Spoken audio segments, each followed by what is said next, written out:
अस्सलाम वालेकुम guys, it's me Imran Khan और एसईओ ब्लॉगिंग की नेक्स्ट वीडियो के साथ आप लोग खिदमत में हाजिर हुआ हूँ मैं। वेल तो गाइस, एसईओ के हवाले से हमने काफ़ी सेटिंग्स अब तक की हैं, जिसमें पोस्ट थी और इंडेक्स की हमने सेटिंग्स की है।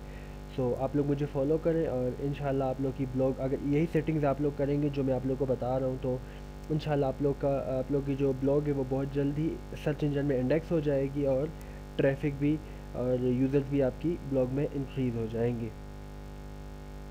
तो कुछ टिप्स मज़ीद मैं आप लोगों को बताऊंगा अपनी आज की इस वीडियो में, जो बहुत ही ज़्यादा वैल्यू रखते हैं, बहुत ही ज़्यादा इम्पोर्टेंस रखते हैं पोस्ट के हवाले से बेसिकली।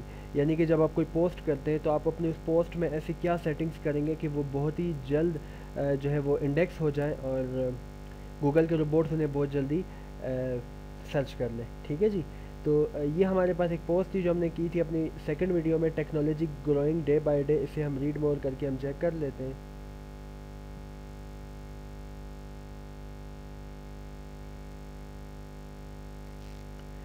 ठीक है जी। तो यहाँ पे देख लिए, जो हमारे पास पोस्ट का टाइटल है वो बाय डिफ़ॉल्ट हमारे पास H2 है, और ये हमारे पास CSS में इसकी जो भी सेटिंग्स हुई है वो अभी हम चेक कर लेते हैं। ठीक है जी। और उसके बाद जो हमारे पास ये लिखा हुआ है कि पोस्टेड बाय इमरान खान, और ये टाइम लिखा हुआ, और ये कमेंट्स बॉक्स लिखा, और ये ट्वीट्स का लिखा हुआ है। ठीक है जी। अब ये जो हमारे पास चीज़ें, ये बाय डिफ़ॉल्ट हमारे पास क्या है, ये H3 में है हमारे पास। ठीक है जी। उसके बाद हमारे पास हमारा जो कंटेंट है वो हमारे पास आ जाता है, यानी कि जो पैराग्राफ का हमारे पास टैग, ये हमारे पास पैराग्राफ का ही टैग है हमारे पास। ठीक है जी। तो हेडिंग्स हमारे पास एसईओ के फैक्टर में बहुत ही ज़्यादा इंपॉर्टेंस है। बेसिकली आपने हेडिंग्स सोच समझ के यूज़ करनी है कि कौन सी हेडिंग कहाँ पे यूज़ करनी है। ठीक है जी। अब लाइक वाइज कि अगर हमारे पास technology growing day by day, अगर फॉर एग्जांपल ये आपका H4 टैग में आ जाता है, यानी कि छोटी हेडिंग आपके पास होती है, और उसके बाद ये आपके पास उससे ज़्यादा बड़ी होती है, और उसके बाद ये उससे छोटी होती है, तो ये आपके पास एक सेटिंग्स अरेंज फॉर्म में नहीं होती, इसे आपने खुद अरेंज फॉर्म में लाना होता है। अब ये बाय डिफ़ॉल्ट हमारे पास ये टेम्पलेट कुछ इस तरह का था कि हमारे पास ये खुद जो है ना, इस तरह की सेटिंग हमारे पास बाय डिफ़ॉल्ट हो गई। लेकिन अगर आपके पास इस तरह की सेटिंग्स ना हो बाय डिफ़ॉल्ट, तब आपने क्या करना है वो मैं आपको अभी अपनी इसी वीडियो में मैं आपको बताता हूँ। अच्छा, बेसिकली होता कुछ इस तरह से है कि जो आपके गूगल के जो रोबोट्स हैं, जो क्राउलर्स हैं, वो बेसिकली H1 को पहले सर्च करते हैं, फिर H2 को, फिर H3 को, फिर H4 को। ठीक है, ये सीक्वेंस के साथ चलते हैं। अब फॉर एग्जांपल आपके ये technology growing day by day, ये मेरे पास ये जो मैंने पोस्ट की है इसकी हेडिंग है मेरे पास। ठीक है जी। अब लाइक वाइज कि अगर ये मेरे पास H4 टैग में है, और उसके बाद जो ये पोस्टेड बाय और ये टाइम ये मेरे पास H2 में है, यानी कि ये इससे ज़्यादा बड़ी हो गई, तो गूगल के रोबोट्स पहले इसे सर्च करेंगे, उसके बाद इस मेरी हेडिंग्स को सर्च करेंगे। तो इफ़ेक्ट ज़्यादा बेहतर नहीं होगा, ट्रैफिक ज़्यादा नहीं आएगी, और इंडेक्स भी ज़्यादा अच्छा और बेहतर तरीके से नहीं होगा। ठीक है। तो आपने करना बेसिकली ये है कि आपने जो हेडिंग है उसको आपने H2 में या H1 में आपने रखना है। उसके बाद जो आपके पास ये आ जाते हैं, ये वेट गेट्स जो आपके पास आ जाते हैं, ठीक है, इनकी भी सेटिंग होती है, वो मैं आपको भी बताता हूँ। ठीक है। इनको आपने क्या करना है, इससे छोटा रखना है। उसके बाद आपके पास जो P का टैग है, इनकी सेटिंग्स आ जाती है। ठीक है। तो ये हेडिंग्स आपके पास बहुत ही ज़्यादा इंपॉर्टेंट फैक्टर है एसईओ के हवाले से। अब यहाँ पे आ जाते हैं, बेसिकली आपने करना क्या है। अब मेरे पास गीक्स पॉइंट के नाम से जो ब्लॉग है, इसके मैं यहाँ पे आके टेम्पलेट में आ जाता हूँ। ठीक है जी।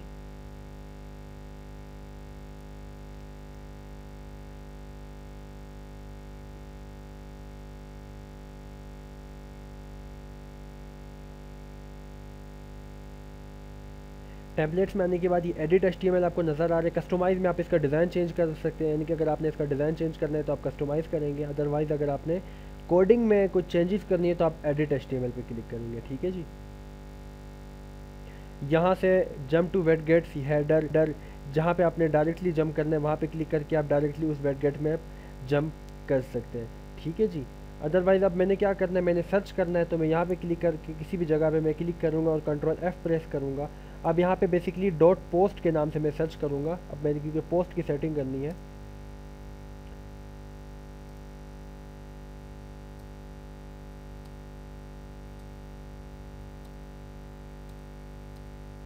ठीक है। अब यहाँ पे आप लोग देख लेंगे डॉट पोस्ट हमारे पास क्या H1 में है हमारे पास।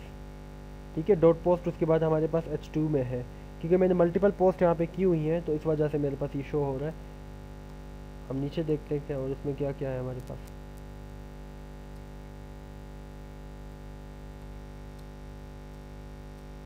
ये बेसिकली क्लासेस और आईडीज़ है हमारे पास CSS की।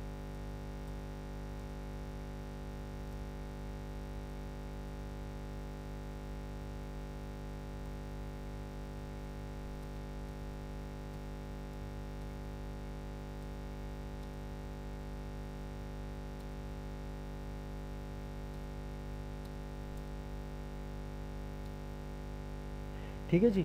तो यही आपके पास बेसिकली ये आपके बाय डिफ़ॉल्ट यहाँ पे हमारे पास बिल्कुल सेटिंग इसकी एक्यूरेट है। अगर ये ना हो तो आपने क्या करना है, बेसिकली इनकी सेटिंग्स यहाँ से चेंज कर देनी है। आपने H1 है, H2 है तो आपने H1 कर देना है, H3 है तो आपने H2 कर देना है, ठीक है। और इसके अलावा फॉर एग्जांपल अगर हमारे पास देखते हैं कि H3 के कितने टैग्स हैं हमारे पास, ठीक है। अब यहाँ पे देख लिया हमारे पास ये क्लास है हेडर H3 में मेरे पास, इसको मैं यहाँ से H2 कर देता हूँ, ठीक है। अब ये हमारे पास क्लोज कहाँ हो रही है तो चेक कर लेते हैं।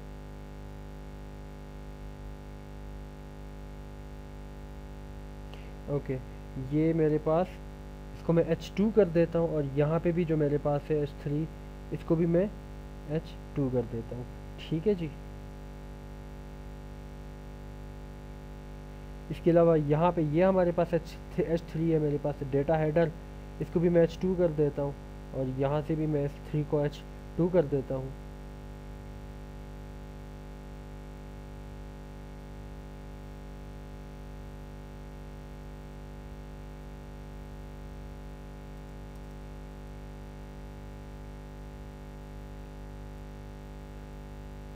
ठीक है, अब इस H3 को भी मैं H2 कर देता हूँ,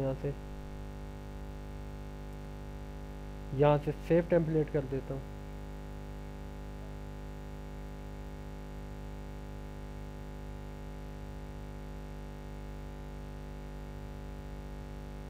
यहाँ आके इसको मैं रिफ्रेश कर देता हूँ।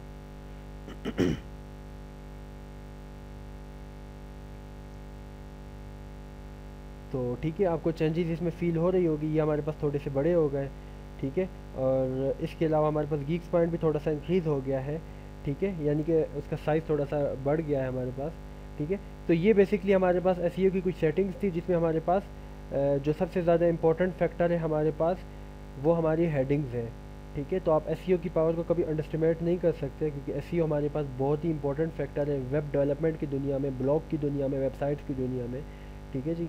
अब कोई ब्लॉग वगैरह बनाते हैं तो उसमें ट्रैफिक जनरेट करने के लिए, ट्रैफिक लाने के लिए तो डेफिनेटली आप एसईओ का ही सहारा लेते हैं।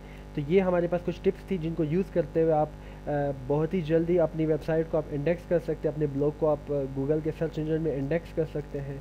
और इसके अलावा हेडिंग्स के हवाले से जो सेटिंग्स थी, इससे ये होगा कि गूगल के जो क्राउलर्स हैं, जो रोबोट्स हैं, जो स्पाइडर्स हैं, वो आपकी पोस्ट को जल्दी सर्च करेंगे। तो इन टिप्स को आप लोग फॉलो कीजिए, इंशाल्लाह आपको इसका रिज़ल्ट ज़रूर मिलेगा।